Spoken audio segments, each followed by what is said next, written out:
Creo que es muy importante y pertinente abordar este tema. Permítame definir lo que es contaminación. Pero hay muchos aspectos para definir contaminación. O sea, hay contaminación en el medio ambiente, contaminación en el cuerpo. Una persona se puede enfermar y esto puede cambiar radicalmente su vida. Pero voy a abordar la contaminación desde otra óptica para poder entender cómo se recibe y qué hay que hacer, o sea, cómo descontaminar. Contaminación podría definirse como la acción deliberada de las tinieblas en la que usan una base legal para afectar a una persona en su alma o en su espíritu, para estorbarle en su caminar con Dios y su propósito en Él. Es la acción deliberada de las tinieblas que usan una base legal. Esto es importante. La base legal es la que da el derecho a que la tiniebla pueda dañar el alma, el espíritu y estorbar el caminar de una persona y su propósito en él. Acompáñeme al Evangelio de Marcos capítulo 9, por favor. Marcos capítulo 9. Y Marcos va a decir algo que me llamó mucho la atención, el versículo 17. Y respondiendo uno de la multitud dijo: Maestro, traje a ti mi hijo que tiene un espíritu mudo. Aquí voy a anotar que está hablando de la mudez como un espíritu, el cual donde quiera que le toma, le sacude y le echa espumarajos y cruje los dientes. ¿A qué se le parece esa acción hoy en día? Un ataque de epilepsia. Características de un ataque de epilepsia, esas. Entonces habría que analizar si los ataques de epilepsia son producto de un tema neuronal o hay una puerta espiritual que lo esté causando. Que yo voy a afirmar que es la segunda. Ahora, el versículo 19. Y respondiendo él le dijo: generación incrédula, ¿hasta cuándo he de estar con vosotros? ¿Hasta cuándo os he de soportar? Traédmelo. Se lo trajeron, y cuando el espíritu vio a Jesús, ya aquí me dice que el espíritu ve, porque vio a Jesús, sacudió con violencia al muchacho, quien cayendo en tierra se revolcaba echando espumarajos. Jesús entonces dijo al padre y le preguntó: ¿cuánto tiempo hace que le sucede esto? Y él dijo: desde niño. Por favor, quiero que note el patrón de tiempo en el que Jesús encuentra una respuesta del Padre: desde niño. Alguno de ustedes, no sé si ha leído o tiene memoria o ha escuchado o se leyó la Ilíada de Homero. ¿Alguien lo leyó en algún momento? Y usted recordará aquel proceso de la batalla de los aqueos y los troyanos, cuando los aqueos griegos construyen un enorme caballo llamado el caballo de Troya, y que en su interior iban unos soldados y lo ponen en la puerta de Troya. Estos, de una manera inocente, meten el caballo dentro de la ciudad y los soldados aqueos griegos se quedan ahí hasta salir en la medianoche, matan a los centinelas troyanos, abren la puerta y permiten que el ejército aqueo entre, y lo demás es historia. Troya es destruida. Pues basado en ese concepto, muchos de los elementos de contaminación espiritual suceden así. Muchas veces usted ha metido un caballo de Troya en su alma, en su espíritu, en su casa, y de repente dice: oye, ¿por qué ando en este rollo? ¿Por qué este tema en mi matrimonio? ¿Por qué este tema en la salud? ¿Por qué estoy viviendo esto?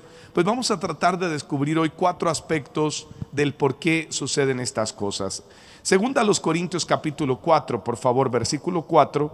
Antes de entrar en estos 4 aspectos, vamos a ir mirando algunos elementos importantes. Segunda a los Corintios capítulo 4.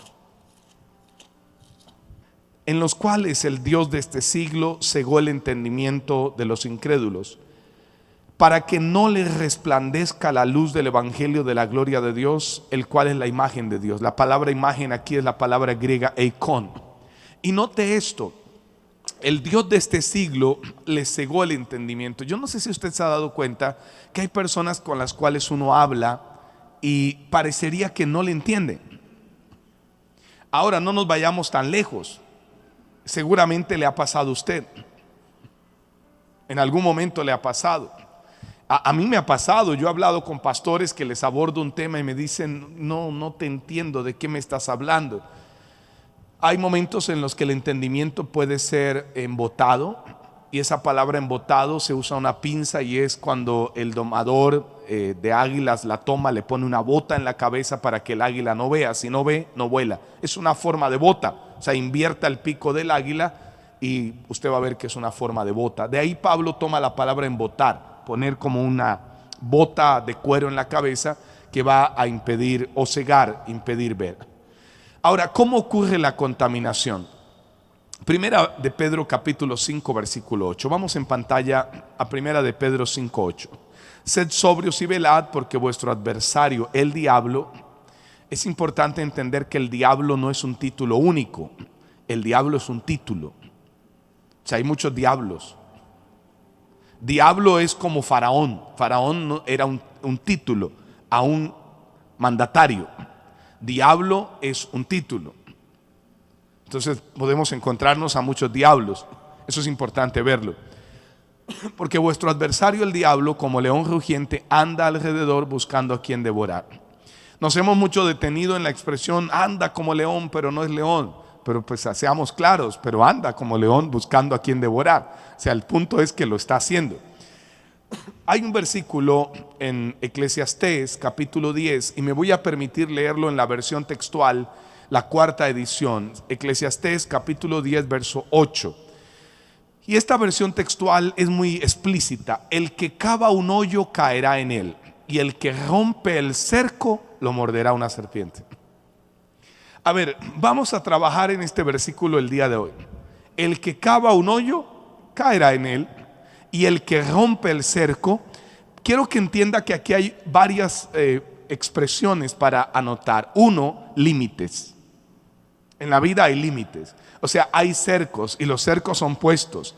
Si hablamos a nivel del orden constitucional en un país, el presidente de la República tiene un cerco.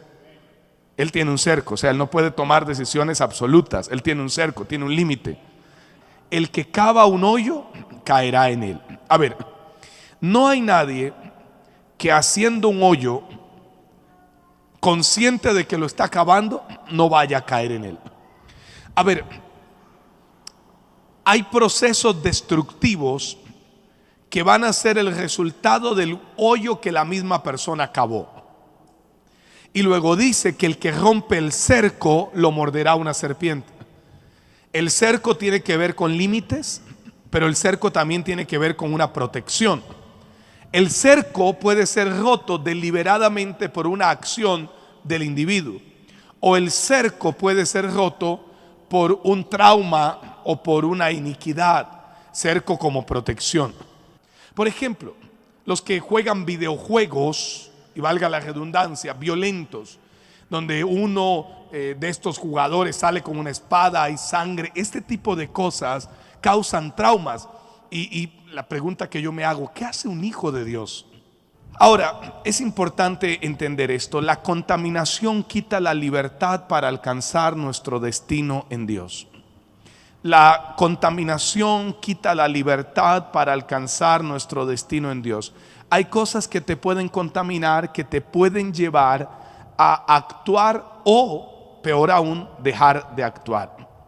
Primera a los Tesalonicenses capítulo 5 versículo 23 dice Pablo: el mismo Dios de paz os santifique por completo, y todo vuestro ser, espíritu, alma y cuerpo. Aquí está hablando del ser triuno, sea guardado irreprensible para la venida de nuestro Señor Jesucristo.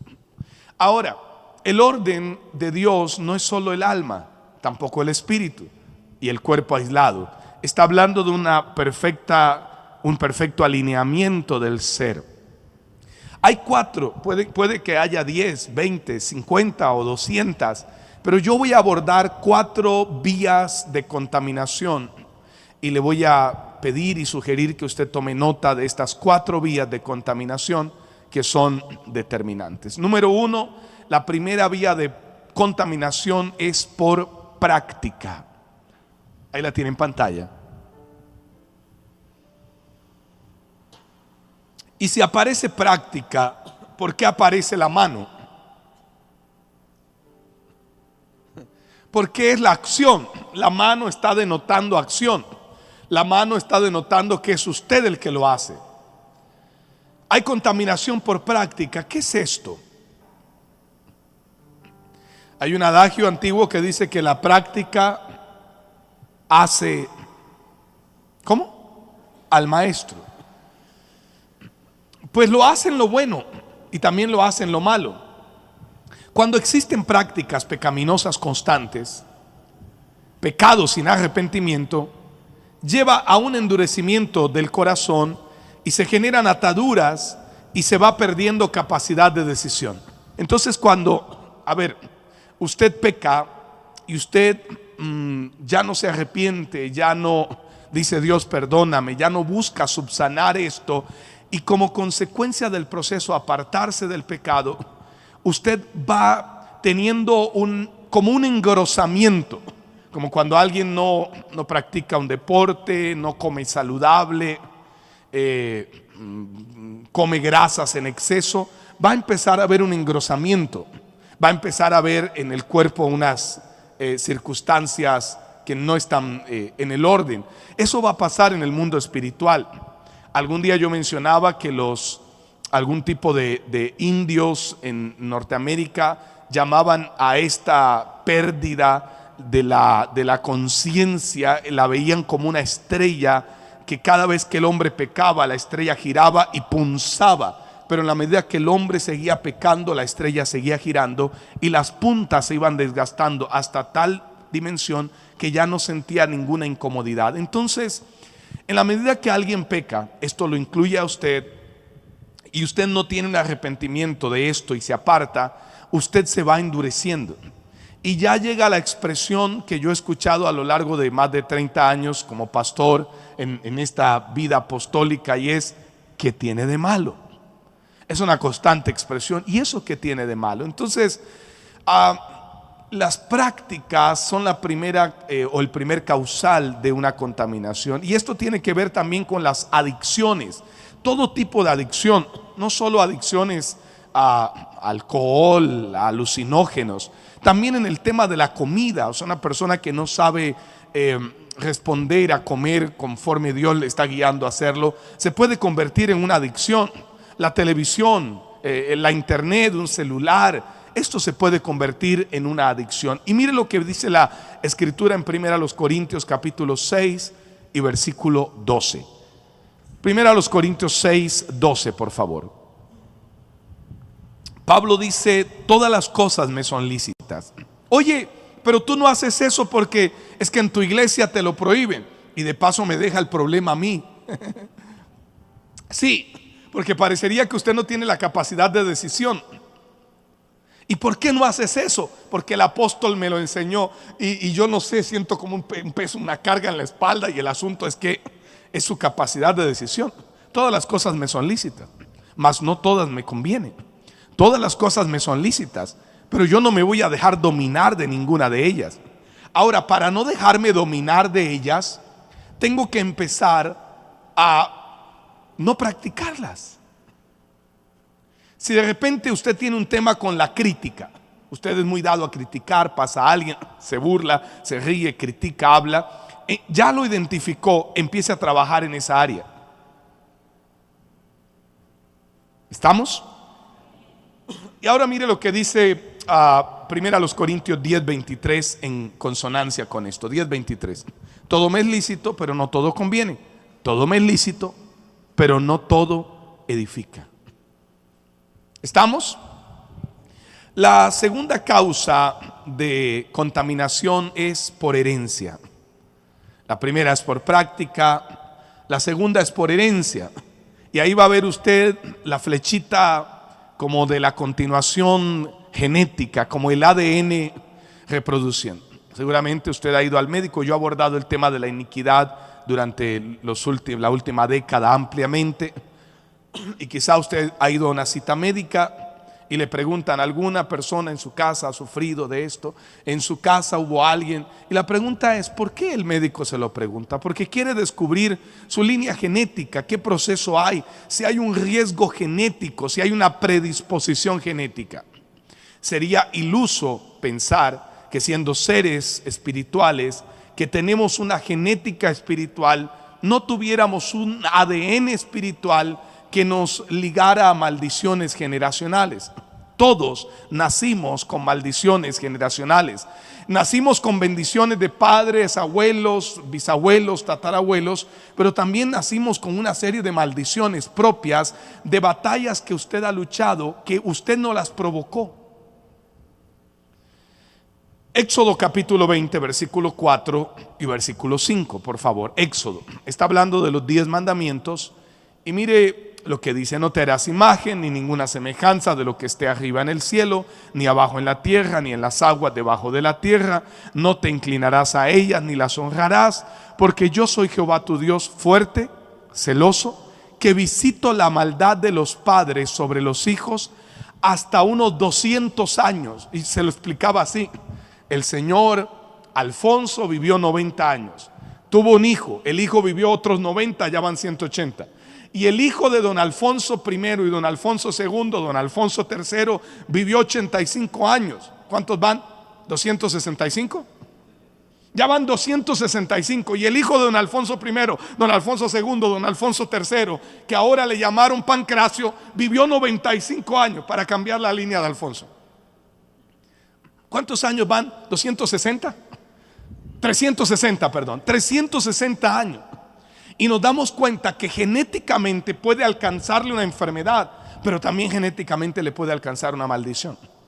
Ahora, la segunda causa de contaminación es por herencia. Ahora, la tercera causa, voy a avanzar porque intentaremos resolver en parte esto. No le puedo decir que lo vamos a resolver todo, vamos a intentar iniciar a resolverlo. Imagínese, usted tiene un rollo de 360 años y yo tengo unos minutos para ayudárselo a resolver.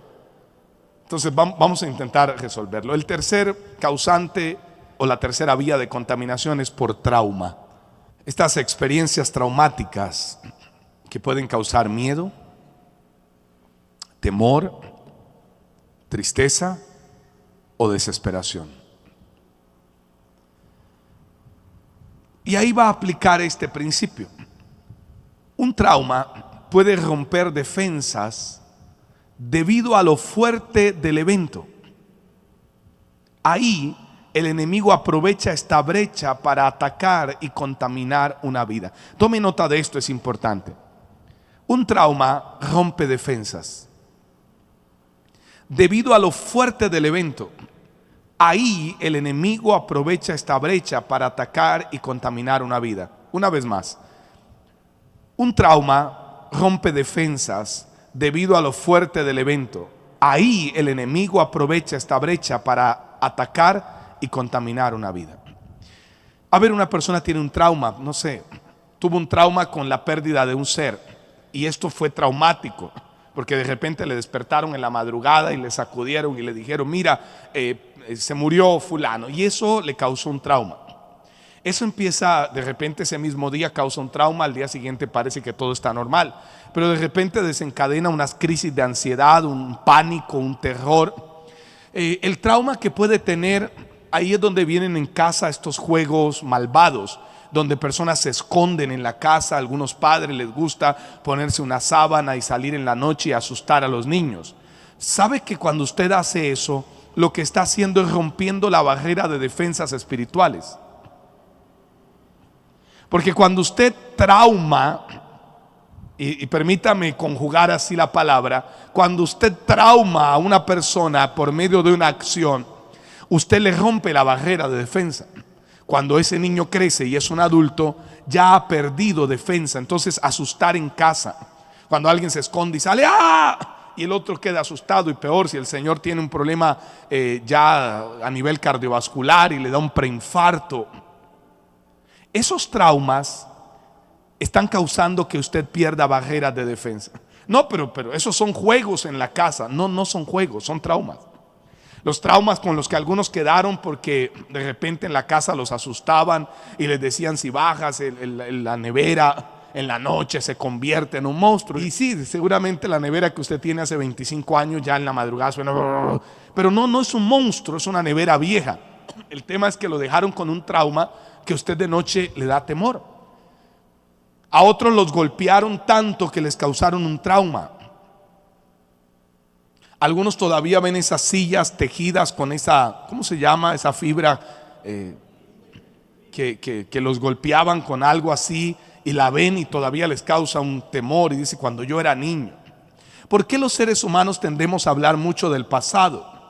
Por escenarios positivos y por negativos. ¿A cuáles le damos más capacidad de pensamiento? A los negativos. Y esto tiene que ver traumas que maldicen a una persona. Por ejemplo, cuando usted ve una película de terror y usted está viendo una película de terror y aparece el personaje y todos entran en shock, a usted le sudan las manos, usted está abriendo un boquete a la pared. Y no se olvide que el que rompe el cerco lo muerde una serpiente. Entonces no lo considere una cosa menor. A mí me gustan las películas de terror, dicen algunos. No te deberían gustar, o sea, no rompas el cerco. Estos padres que les compran a sus hijos videojuegos sangrientos donde aparecen dos peleadores golpeándose, el uno corta al otro, le corta la cabeza, sale un chorro de sangre terrible. Y permítame ser tan escueto, lo que usted está haciendo es abriéndole abiertamente las puertas de su alma a la tiniebla. Por lo menos por inteligencia usted debería pensar que esos no son los caminos sobre los cuales usted puede construir su vida.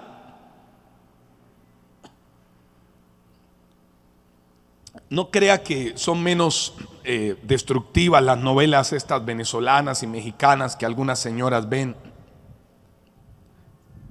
donde solo hay desconsuelo, tristeza, enfermedad. Y resulta que la hija era la hijastra, pero que luego era la hija y se casó con el primo, y resultó que Alfonso y Carlos Fernando tenían. Entonces en esa trama, en toda esa trama, su alma está siendo contaminada. Entonces los traumas rompen barreras de defensa. Un accidente. Personas que tuvieron un trauma, vieron un incendio, no pueden ver un encendedor porque entran en pánico. Otros tuvieron un trauma ya de calibres más gruesos a nivel moral, sexual, y esos traumas marcan. Ahorita voy a llevarlo a qué podemos hacer para transformar esto. Entonces recuerdo, el asustar a los niños no es tan inofensivo como parece, es un tema espiritualmente muy serio. Y la cuarta vía de contaminación es la contaminación por la posesión de objetos. Contaminación por posesión de objetos. Es muy común al recibir regalos o introducir objetos en casa, estos le dan derecho o base legal a la tiniebla para entrar a casa. Estos pueden ser objetos antiguos, otros objetos de usos viles y sucios, otros al ser creados, los creadores o artífices del mismo los maldicen para lograr su propósito. Entonces de repente no tome tan inofensivo. Usted se imagina, por ejemplo, en el caso de mi esposa y el caso mío, que estamos viajando permanentemente, a cuántas personas nos enfrentamos que nos quieren dar obsequios, regalos. Mire que le traje, ¿qué es esto? El otro día yo les contaba, esto es como una casa hecha de una mina donde los esclavos van. Yo no quiero llevar eso a mi casa. ¿Y esto qué es? Pero alguien tiene una casa, una imagen en la oficina envuelta en una cantidad de cadenas. ¿Y por qué tiene? No, eso me lo regaló alguien que era San Benito, para poner un nombre, envuelto en cadena, y usted de repente se comienza a enfermar y no sabe por qué se está enfermando. ¿Y qué siento? No, que me duelen las rodillas, que los pies, que siento como unas cadenas que me arrastran. Los tiene en la oficina, lo tiene en la casa. Entonces algún día fue por allá y vieron algunas obras y se trajo usted una jarra antigua, una obra de unas indígenas. De repente usted lleva a su casa y esto no es una obra quimbaya, maravillosa, esto fue de los Pijaos, lo encontramos, pero resulta que esta obra estaba consagrada a la tiniebla y tú la llevaste en tu casa y de repente en la madrugada tú comienzas a escuchar pum, pum, pum, pum, pum. ¿Pero qué será el vecino? Pum, pum, pum. Jumanji, pum, pum, pum, pum, pum, pum, pum, pum. Deben ser que están al lado escuchando, hasta están haciendo un after party. Y no lo considere tan ofensivo. No, es que es una obra de arte. El escenario a esto es: revise qué tiene en su casa. No, es que yo guardo esa sillita. ¿Y de quién? No, esa sillita fue del tatarabuelo y él la tenía en la finca. Vaya y mire a ver qué hacían ahí.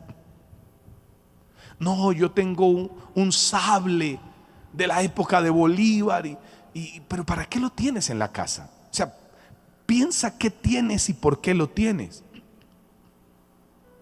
No, yo tengo una pintura y esta pintura, indaga quién fue el artista, quién fue el pintor. Y van llevando, y no, yo tengo una foto. ¿Qué foto? No, un día estuve en Cartagena y me tomé una foto en los zapatos ahí descalzos de Cartagena. Pero espera un momento, ¿sabes qué significa ese monumento? No, significa ruina. Entonces tú de repente dices, no sé, de repente de la noche a la mañana empecé a vivir una crisis económica. ¿Y desde cuándo? No, desde que fui a Cartagena. Pero fue el viaje. No sé qué habrá pasado. ¿Y qué hiciste? No, pues yo me tomé una foto, bajé al castillo de San Felipe, miré cómo a los esclavos los metían ahí y luego cómo la marea subía y los ahogaba y los mataba, y yo me tomé un par de fotos. Pero bueno, salí rápido. Yo un día abordé un taxi hace años y el taxista tenía una imagen con billeticos metidas, con unas muletas llenas de llagas, y le dije, perdón, con respeto, ¿quién es? Me dijo, San Lázaro. San Lázaro. Le dije, ¿para qué lo tiene? Me dijo, para que me vaya bien. Entonces yo le dije, ¿puedo apelar? No a nada religioso, puedo apelar a simplemente una consideración normal. Le dije, ¿usted piensa que en la condición en la que él está, con llagas, muletas, en esa condición, tiene la facultad espiritual de proveerle a usted prosperidad? Me dijo, oiga, pues no. Ahora hay que mirar, salgámonos de cualquier eventualidad religiosa, salgámonos de cualquier concepto religioso, veámoslo solo dentro de el aspecto básicamente, simplemente cognitivamente intelectual. Entonces tenga cuidado. Y esto que tiene, no sé, ese es un anillo que me lo regalaron porque la abuela se murió y ella se accidentó y tenía 38 y murió, y me lo regalaron, y la hija también se murió, y yo que soy la última nieta me lo regalaron y me porto el anillo. ¿Qué edad tienes? 37. Quítatelo, quítatelo, quítatelo, porque cuarta generación. Entonces, mirando estas cuatro vías, quiero que mire Deuteronomio capítulo 7, verso 26, para afirmar todo esto que dije. Deuteronomio capítulo 7, versículo 26. Este versículo es muy contundente. Deuteronomio 7, 26. Y no traerás cosa abominable a tu casa. Es una orden para que no seas anatema. Del todo la aborrecerás o la abominarás, porque es anatema.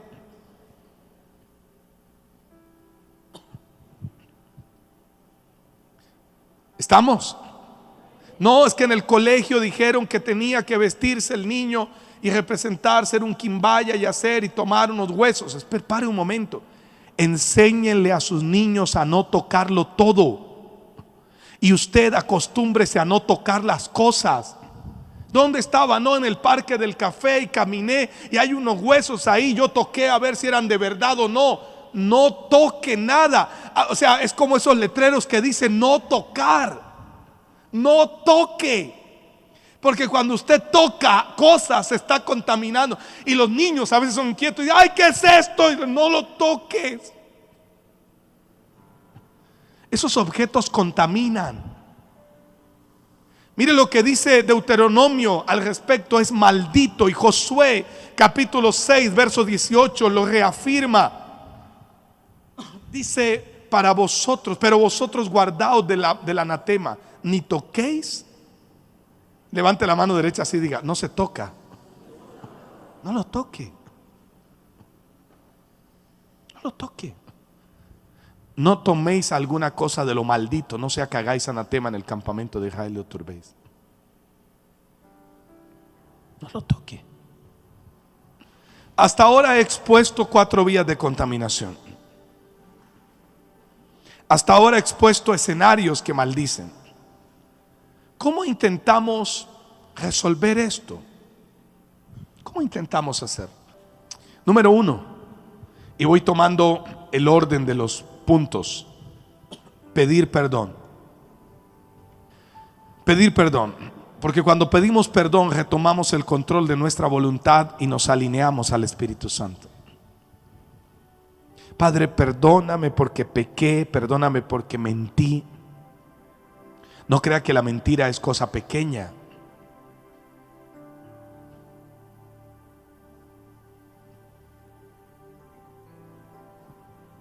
No crea que es cosa pequeña. Entonces, pedir perdón. ¿Cuándo? Cuantas veces sea necesario. Esto nos va a dar control sobre nuestra voluntad. Le hago una pregunta. En algún momento de su vida, es una pregunta muy puntual, ¿usted sintió que perdió voluntad frente a un pecado? ¿Que el pecado estaba haciéndose más fuerte que usted? ¿Lo sintió en algún momento de la vida? Cuando usted lo expone y lo habla, usted retoma la autoridad. Si algo Cristo nos ha dado es autoridad para decir sí o decir no. Número 2, debemos renunciar a la iniquidad. Pero ya lo hemos hecho antes, pues lo volvemos a hacer, y las veces que sea necesario. ¿Quiénes de ustedes han entrado a internet, en nuestra página o en nuestro lugar, en YouTube o en Facebook, y han visto las enseñanzas, las conferencias que yo di de la iniquidad? ¿Quiénes las han visto? Bueno, vuélvanlas a ver.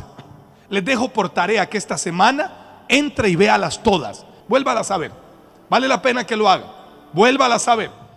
Tenemos que cancelar las maldiciones generacionales de nuestros antepasados que vengan sobre nuestra línea generacional y sobre nuestros hijos. Número 3, ¿cómo resolver un trauma? Encontrar el trauma. Es lo primero que hay que hacer, encontrarlo. Ok, le tienes miedo al agua, fue porque te arrojaron en una piscina. Ahora, debes primero encontrar el trauma, después debes resolverlo en la eternidad, entrando al momento del suceso. Esto es clave. Perdón. Debes encontrar el trauma, número 1, debes resolverlo en la eternidad, entrando al momento del suceso. ¿Cómo se hace eso? Usted tenía 10 años y vivió un trauma con el agua. Entonces usted hoy tiene 47 años y usted dice: Padre, voy al momento en el que tenía 10 años, en el que hubo este trauma, saco mi alma de toda prisión de cautividad, libero en el nombre de Jesucristo mi alma y declaro que mi alma sale de esta cautividad. Y después de hacerlo, pero venga, apóstol, si eso pasó hace 37 años, ¿cómo lo puedo resolver después de 37, 40? Porque la vida suya y mía puede aparecer o aparentar ser lineal, pero no lo es, somos eternos. Dios no es lineal. Yo pienso que el tiempo es lineal para el hombre. En Dios ve todo así, es global, es eterno. Entonces en Dios podemos ir en el espíritu y entrar al momento del trauma. ¿Cómo así me puedo salir del cuerpo? No es viaje astral, es en el espíritu, ir al momento, orando. Pero es que no me acuerdo de todo el panorama. Ok, de pronto no te acuerdes, pero tu alma está marcada. ¿Cómo me respalda eso? Luego le enseñaré, ya lo he hablado, pero luego me voy a detener a hablarle de casas de prisión. Y le voy a hablar de Hebreos capítulo 12. Nos hemos acercado a la nube de testigos. Hemos ido a la eternidad, dice Hebreos 12. quiere decir que podemos ir a la eternidad y resolver el problema. Ese trauma, el dolor que te quedó ese día, entonces te arrodillas o te paras o te acuestas o sentado y dices, voy a ese día de este dolor, de este trauma, Padre, y salgo de ahí. Y eso funciona. Funciona.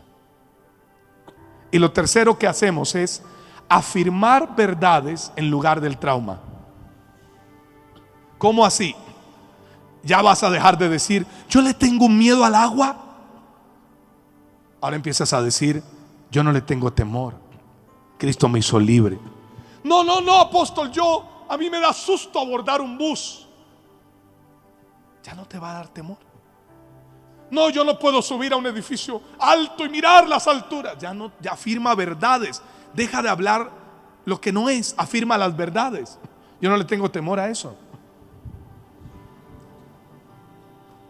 Eso es cambiar la mentira y poner la verdad. Entonces, recapitulemos: pedir perdón, renunciar a la iniquidad, encontrar el trauma. Y el cuarto aspecto para tratar de resolver esto: pedir perdón por poseer estos objetos, destruirlos y prohibir cualquier tipo de manifestación. O sea, eso debemos hacer. Debemos pedir perdón por poseer estos objetos. Por favor, revise qué tiene en casa. No, es una máscara que yo compré indígena. Una máscara. A ver, de repente es fácil que alguno diga, no, yo solo lo veo como algo cultural. Es fácil reducir lo espiritual a cultural. Es fácil cambiar el nombre prostitución por trabajo sexual. Es fácil cambiar el nombre homosexual por gay. Es fácil decirle a un lugar casa de citas en vez de sitio de prostitución. Parecería que algunos creen que el lenguaje puede cambiar la condición espiritual, y no es así. El tapar o velar los elementos no lo va a hacer. Y recuerde, no traerás a tu casa nada inmundo. Considere qué tiene en su casa. Termino preguntándole antes de orar: ¿quiénes de ustedes creen claramente que ya lo comprobaron? No que creen porque sospechan, no, sino que lo tienen claro, que tuvieron algún trauma en la vida. Levánteme la mano, déjela en alto un momento. A ver, yo he enfrentado traumas en mi vida y algunos los he vencido, otros los he batallado, otros me han costado más. Ok, gracias por su sinceridad. Prácticas. No le voy a preguntar quiénes están practicando un pecado. No quiero preguntárselo. Usted sabrá y seguramente usted es más consciente de eso. Iniquidades y maldiciones generacionales deben haber muchísimas que resolver. Y traumas, vayamos al momento y afirmemos una verdad. Es que a mí me da miedo las alturas. Ya no lo repitas más. A mí no me da miedo las alturas. Es que a mí me da miedo estar en un lugar encerrado. No me da miedo. Afirme una verdad. Yo no puedo ver a una persona que le pinchen el dedo porque si veo esa sangre me desmayo. No, afirme una verdad. Usted no se desmaya.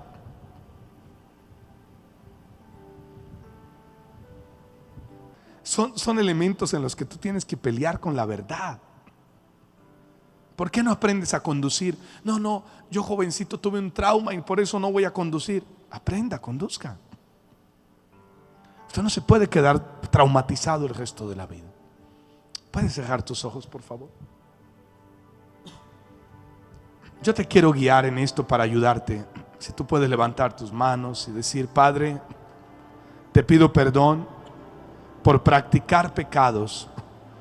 Puede decirlo en voz alta: me arrepiento y decido abandonar los pecados. Diga: Padre, renuncio hoy y pido perdón por la iniquidad de mis padres, abuelos, bisabuelos, tatarabuelos. Me desligo de toda maldición, de toda iniquidad, de toda herencia genética maldita. Diga: Padre, voy en este momento, a la hora, al día, a la fecha del trauma, y lo cambio en el nombre de Jesucristo. Pido ahora, Cristo, que cambies ese escenario. Renuncio a culparte a ti, Dios, por ese trauma. Perdono a quienes causaron el trauma y me afirmo en esta verdad, que soy libre por la sangre de Jesucristo. Padre, renuncio a la posesión de objetos malditos y los decido sacar de mi casa en el nombre de Jesucristo. Amén.